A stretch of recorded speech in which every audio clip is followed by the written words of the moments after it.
Claflin University has been the choice of thousands of students to help them prepare for a life of success and to realize their dreams. Claflin has an amazing reputation of preparing the workforce here in the South Carolina region and globally. We know that your experience here at Claflin will be transformational. The university has many articulation agreements with international institutions of higher education. Consider Claflin University as your choice because the world needs visionaries. INSiiGHTS now has its own Roku channel. INSiiGHTS itself is a dream maker providing a platform for content creators. Go with INSiiGHTS Roku channel into 91 million homes. We are strengthening our programs that will continue to educate, entertain, and enlighten our viewers. We will still feature youth sports, Mick and Rick, INSiiGHTS Magazine, Remember the Legends, and much more. Stay tuned for our creative content. We will continue to appreciate your support. Faith TV on INSiiGHTS Roku is INSiiGHTS' fastest growing component. When you need that spiritual uplifting, when you need to be able to rest your spirit, get that guidance, go to Faith TV, INSiiGHTS Roku.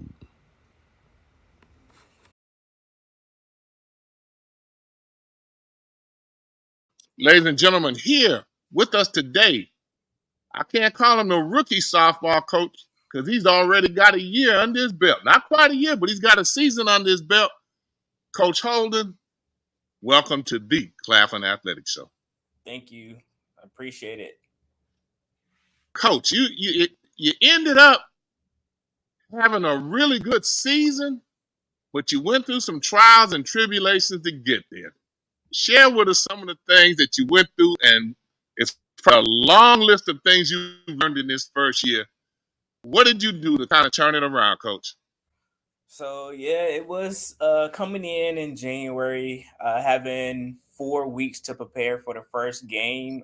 Basically, I had to take the roster that was already created and just figure out what works, what lineup is the best lineup. I had 5 pitchers that was on this roster, figuring out which pitchers work well behind each other, who's good with starting, who's good with closing. Of course, having the help from the assistant coach who stepped down. Well, didn't step down, but she's still the associate AD here who helped filled in to help carry me through the season, help with the pitchers, help with the morale, keeping the boost up, the athletic department itself. Like, it just a lot was put in place at one time just to figure it out.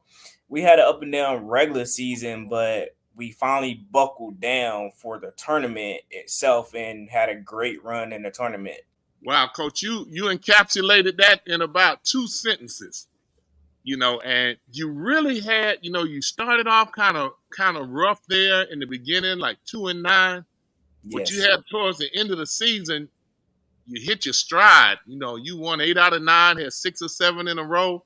What did you begin to figure out, Coach, that helped you so much? So, of course, we have 11 true freshmen on this roster. Okay, stop, Coach, stop. Explain to people what a true freshman is, that as opposed to a redshirt freshman. So, true freshman itself is fresh out of high school, straight out of high school, no collegiate softball play, no collegiate awareness, no collegiate anything, just straight out of high school. No JUCO student, no transfer, is fresh 17, 18-year-olds out of high school. Wow. And like I said, I got to give credit to the previous coaching staff, Coach Gonzalez, Coach Arnold, who basically brought those 11 freshmen here to get them committed to be on this roster, and just me figuring out what works for them, their talents, how to mix them up with the upperclassmen that I did have, which I only have 2 seniors. So trying to figure out which freshmen work better with the upperclassmen, which freshmen work with just coming straight off the bench, like who can handle what pressure, who can handle the certain situations, playing games in rain, the cold weather, being super hot. Like, we went through a lot and had to buckle down, like, okay, this is going to be the list in the defense, how to put them in the lineup of hitting, who works better behind each other, who can come and clean things up, like setting up the lineup. Everything is just, it took a little up and down, but like you said, once we got to the tournament, it was all set in stone. And of course, the outcome wasn't what we wanted, but it showed a lot. Coach, to come in after the second semester started means if you could do that and be successful, it means it wasn't any sense to have the first semester practice and training if you could walk in the door at that point and take it over. And some of that, I mean, you had young ladies, you had to figure out their personalities, you had to figure out so much, Coach, with a team that you didn't know, and they didn't know you. Correct. And I'm sure Miss Matisse Lee was an integral part of trying to help you keep it together with her experiences and stuff as the coach ball, as a coach of the softball team and a player on the softball team. But Coach, you figured it out there for a while, Coach. You went like 7-1, and then you went to the tournament and played out of the losers bracket and got to the championship game. Coach, tell us about it. So going into the tournament itself, like going into the CIAA tournament, a great atmosphere. The first day is so much going on with all the teams there, all the families. Like it's like a big time like softball tournament or what you do in travel ball, but having all the CIAA teams there. Going into it, we had to play the number 2 team out the north, Lincoln University, who basically had a great season this year. They actually got their coach of the year. So going into that game, it was like, to me, it's a must win. We have to win this game because we can't start off in the loser bracket knowing that we get this game, we got a closer chance to get into where we're going to. So we came out on top with Lincoln. Using my senior, Jaelyn Jackson, on the mound. She controlled the game, and we just put together the hits when we needed to. Then, of course, the second game we had to play that Friday was against Winston-Salem State, the number 1 team in the South Division. That game, of course, was the same battle that we had when we lost to them in Winston, but we kept our composure. We didn't give up. We kept fighting. We had a scare one in our injuries. And I think that was the motivation of the team. It was like, hey, we got to complete this for her. And we pulled that out. Of course, going into the second day, facing Bowie, very, very good game. We lost that game 4-3, I think. But a solid game. I couldn't ask for nothing more from my team at all. Like, it was just one of those battle games against another good program who knows what it feels like to be in that situation. Losing to Bowie puts us in a loser bracket, which we end up playing the number 1 team in the whole conference, Virginia State, who had pitcher of the year, player of the year, like great program. They had a great season, and we came out just knowing we got to win this, and we took the lead from the very beginning, finished that game 8-1. Wow. It was my girls was completely focused. Like, they knew what the task was. We had a game plan, strategy, doing my scouting report, and we just stuck to it.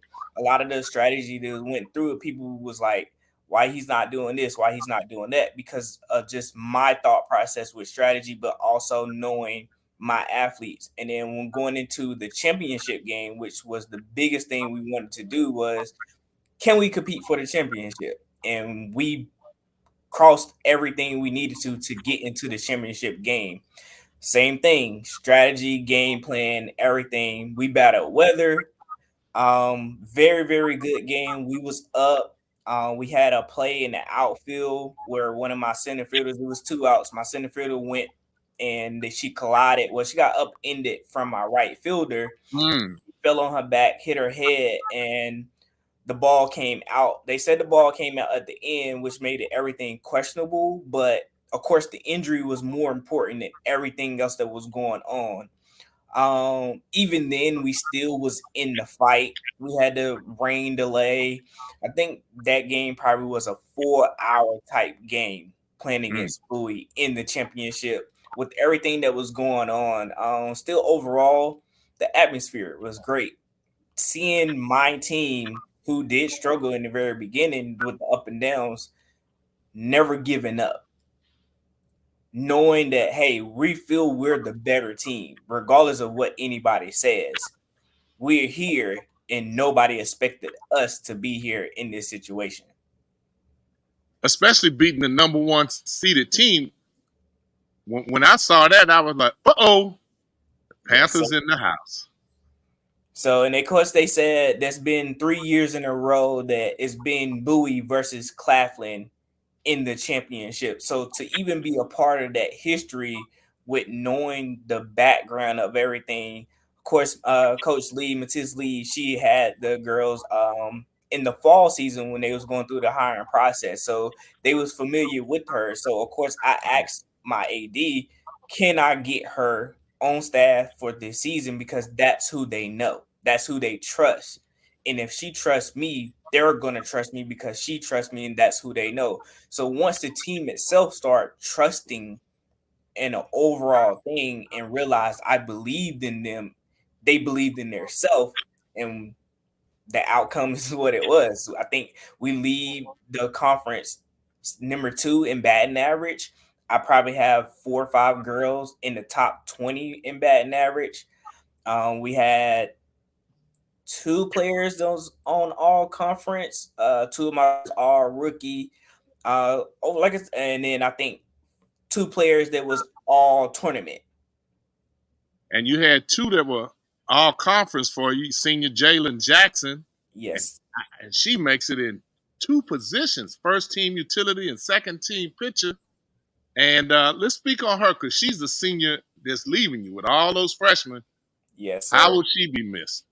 She's a big, big part of this program. Not even just her on the field, her knowledge of the game, the way she has the coach's mindset, because she's been there and know what it takes to win. She is one of the players who actually have a championship ring from playing with Claflin. So she knows what it's like. She's, as they call her, the grandma of the team, because of just her knowledge and the way she cared, the way she can help them get out of their own head, the just knowing and seeing things. She's like a coach that's in the dugout, that's part of the team. So that leadership and that knowledge would definitely be missed. Even when it comes to pitching, she worked with the 3 freshman pitchers and also our junior pitcher. Like, hey, this is what you're doing. This is what I see. And because of that respect level, they would take what she's saying and adjust and fix, and it works. So that leadership, that just was great. And then you can't take away her bat. I think Jaelyn batting average is probably, I think, 3rd highest in the conference. That's what I heard, 490 or something. Yes, sir. And then she's one of those selfless players. She's not worried about getting out long. She's advancing runners. So she knows her role and knows what it takes. So it's like, hey, I'm going to put myself in the position, even if it gets me out, it benefits the team. And you can't, that stuff is hard to find when it comes to real players. Like, they know what it takes to be a team player in an individual setting type sport. Wow. She sounds like not only will she be missed on the field, but her advice and leadership and her relationship with the team. Coach, you might need an assistant there. Yes, sir. We have talked about it before. I know she going into education, so that's been her passion. So I don't know what level she's planning on going once everything is died down and she make her decision. But definitely, if she ever end up coaching somewhere, she's gonna be great at it because of just the way she is about the game. She's very, very passionate about the game, but opening to help anybody. Well, you had a second team all conference player at a key position at shortstop. Tell us about Cydney Cooper. Sid is that player. She's relentless. Like, she will go get it and give her 100% effort no matter what. She has learned this season, because I learned last year they said she didn't talk a lot. They told me this year she has stepped into that role of, hey, I'm the shortstop. I can control what's going on in the infield. I can communicate. I can also help my pitchers out to let them know they're good. Like, her leadership role on the field has been great, but also the plays that she makes, like, she don't beat herself up. Even if she make an error, she know, hit it back to me. I'm going to show you this is why I'm here. Great offensive player, very, very smart base runner. Sid is the type of person who looks at the defense. If she see the corners are back, you don't have to tell her to bunt. She's going to do it. She has learned and got that softball IQ, so she definitely deserving of the all conference. And one of the best things about her, she'll be back for 2 years. Yes, sir. Now, we talked about those 11 freshmen. Coach, you had 2 of them that made all conference for you. One third team, and you had one make second team, and was selected second on your team in strikeouts. You had Katelyn Grissom at the mound, and you had Miss Williams. Is that Jeniah Williams? Yes, sir. Tell us about her. So Katelyn Grissom, meeting her, great athlete, very, very herself. She has her own personality, but as coaches was talking to me this weekend, finally everybody seeing her like pitch, and then all they say was, Coach, you got you one. She's great on the mound. She can control it. She has speed. She has 100% confidence. No matter what's going on, she believes. As long as she believes, she's going to do. And she's going to try to hype up everybody else around her. Even in the dugout, you can hear her. Like, she's loud. That's just her personality. A great athlete. Like you said, when it comes to pitching, she does her thing. Working on the control, her speed, the spin, and when it's all clicking, it's a dangerous person to have to basically be facing, because she knows how to get you. She learns the weakness, and once she control it, it's nothing you really can do but just try to hit the ball. With Jeniah, she leads the she's the second, well, now the third in batting average in the whole conference. All around, I wouldn't even call her a rookie. This girl, she's just pure athletic. Slapper, very, very smart, very, very passionate. She is one of the other catchers, but she has been doing a lot with middle infielder. Also, very vocal, knows the game. She also just got selected for the HBCU All-Star game that's in Houston this year. So that's a big accomplishment for her, because she said just being a freshman to even get selected is big for her. And I was like, you earned that. So I have a lot of good freshmen, as you say, that's going to be here for a while. So what we displayed in the tournament, it's coming right back.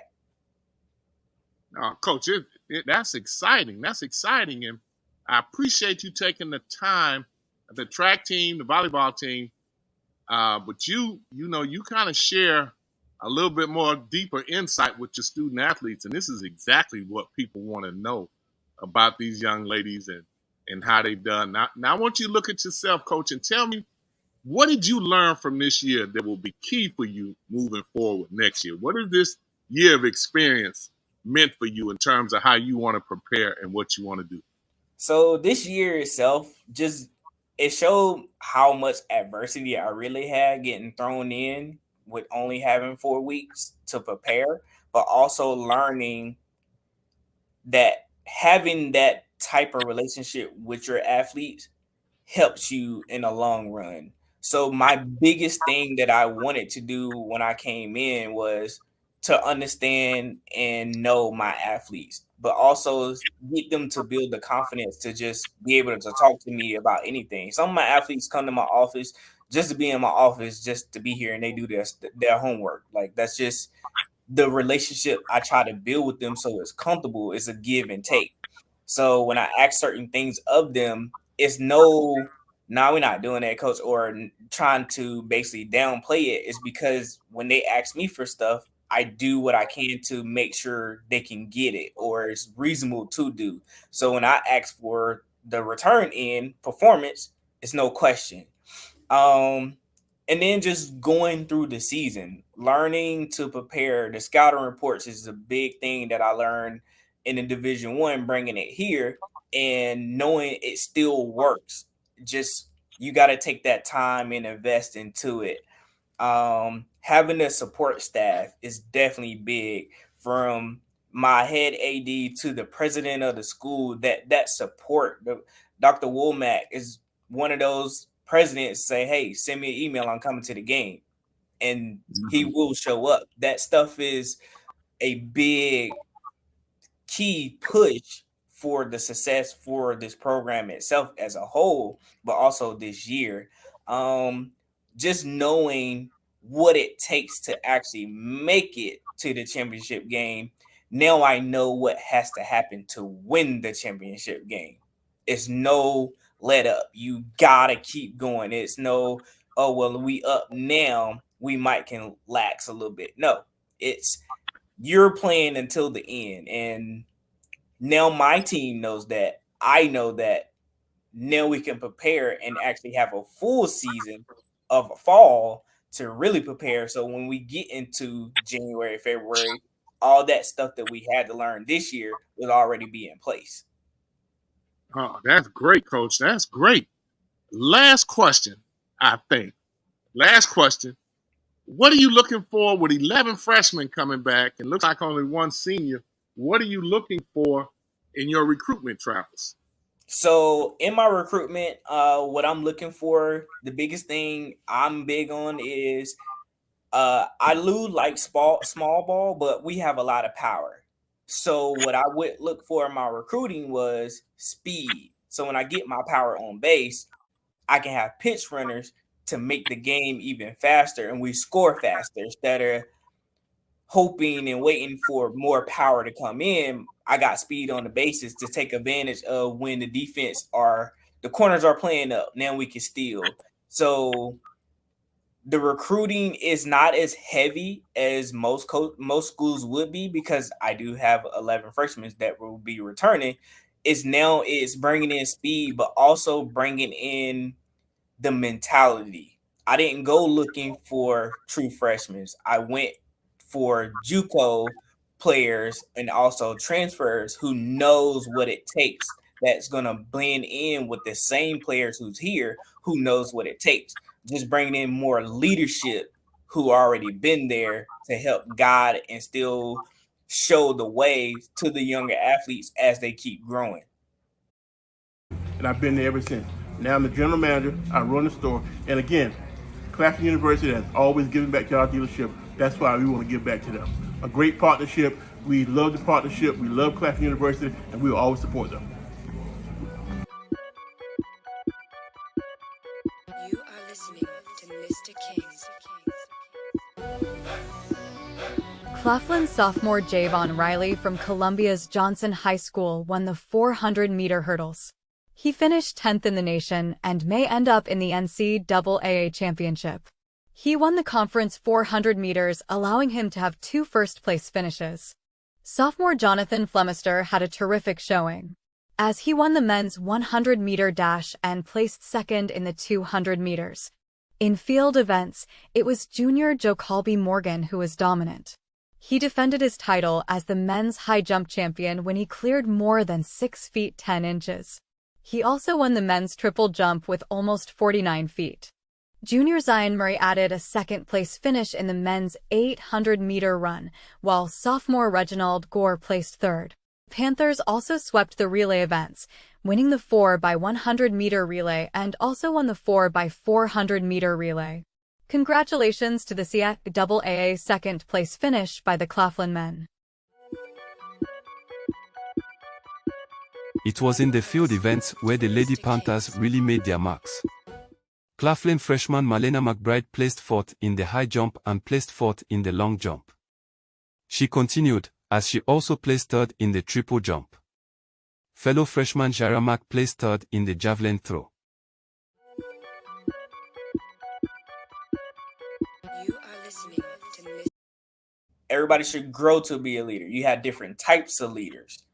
But to bring in the JUCO transfers helps out what we already have, because, of course, this year I had two to three key injuries, and that's part of the game sometimes. Yeah. So Right. knowing you do have your backups that could be starters makes it even easier because they're pushing each other and they all have that same type of leadership quality. So when something happens, you don't feel that you're missing a key player.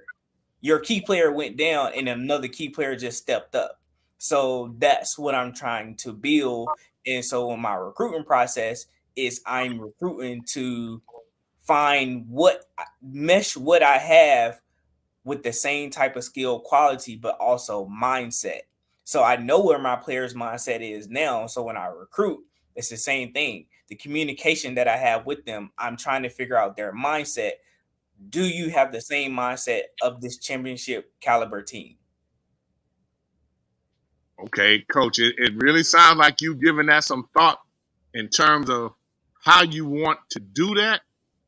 And that's Coach, that's half the battle right there. You have to be able to have a plan and stick to it. Coach, I appreciate you taking this time to give us some more insight into your softball program and the success that you just had. Coach, we're all very proud of you and what you've done, and we just are aware that the future is really bright for the Claflin softball program. Thank you. Coach, as you close out the year and get ready for next season, we appreciate you being with us and this episode of the Claflin Athletics Show. I definitely appreciate it.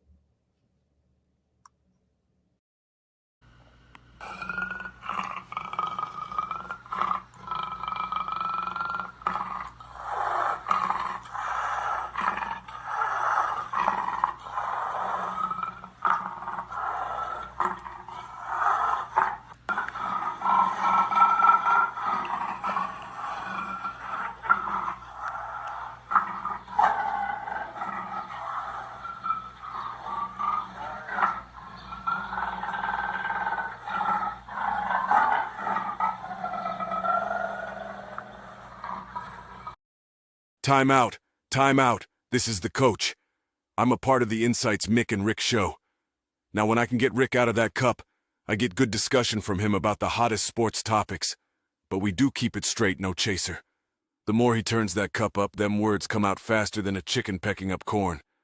Time out. Time out. I'm just saying, or trying to say, just join us on the Mick and Rick show. You are listening to Mr. King.